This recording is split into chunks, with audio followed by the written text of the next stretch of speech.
Well, this past week in the news has been quite eventful, and if you've been following the story of a famous college football program, some of the news that's getting leaked out has been especially disturbing. And just to hear about the way people have been in such outrage about what's happening to a football program, but no one has been outraged about what has happened.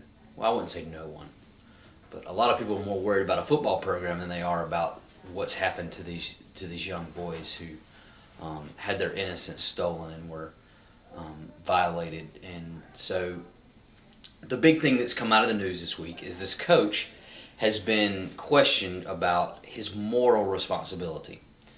Legally, he's been cleared. He did what he was supposed to do. He went up the chain of command.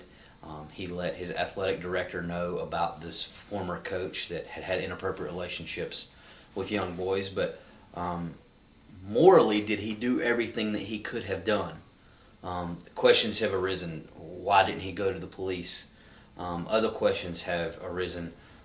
Why did he not follow up with his athletic director to determine, man, what did you find out about what was going on? And so, as we've been talking about it in the office this week, just this one quote has just been coming back and coming back and coming back, and that is, the only thing necessary for evil to prevail is for good men to do nothing.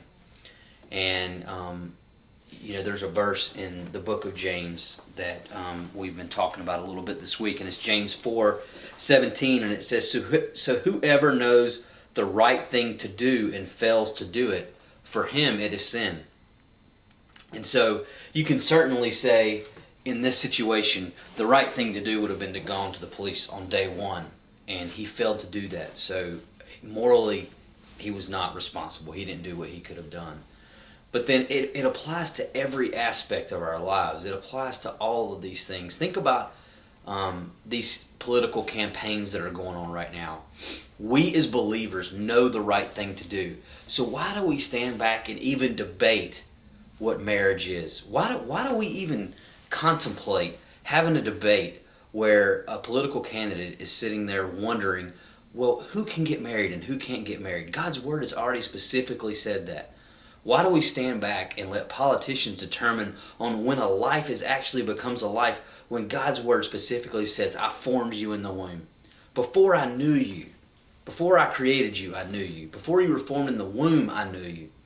Yet we stand back and we do nothing. So it's time for us as believers to stand up and to do what is right. And that begins right here with us.